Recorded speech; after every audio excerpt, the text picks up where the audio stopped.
Hi, I'm Ernest Cline, the author of Ready Player One and one of the screenwriters of the upcoming film adaptation of Ready Player One. Well, Ready Player One is a story about an eccentric video game designer named James Halliday who dies in the opening pages of the story and leaves behind his fortune and this virtual world that he's created called the Oasis, which has kind of replaced the internet. Upon his death, he makes an announcement that whoever finds this Easter egg that he's hidden inside the virtual world will inherit his fortune and control of the virtual world. Hello. If you're watching this, I'm dead. Our story follows a group of young heroes who are in pursuit of this Easter egg and trying to win the contest.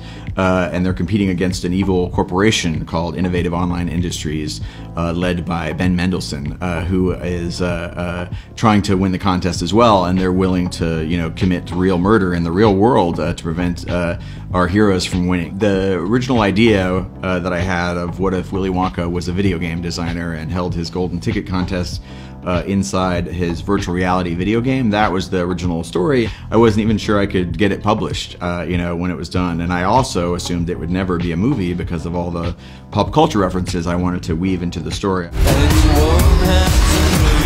When I had the initial idea of the eccentric video game designer and I started to think about the riddles and puzzles and clues that he would leave behind, and I started to think about what those could be, I realized, they could deal with his passions, his favorite movies and books and video games, and that got me really excited because it was a way for me to pay tribute to the things that I love and weave them into the story. As I was 5 years old when Star Wars came out, and that was the first time I ever geeked out on anything. I became obsessed with Star Wars. Would make up stories, with my action figures, imagining what the next Star Wars film would be. Right around the same time, 1978, I became obsessed with video games, science fiction novels, and then Dungeons and Dragons. I realized I was kind of a almost stereotypical geek in every way. And I thought I was the only kid like that in the whole world because I was a nerdy kid and a little bit antisocial, but I also just had a longing for adventure and a longing for escapism. So much good fortune has come to me because I was born in the 70s and grew up in the 80s, and it was a wonderful time to be a kid because I was part of the first generation to have video games, first generation to have home computers, and also just a golden age for cinema,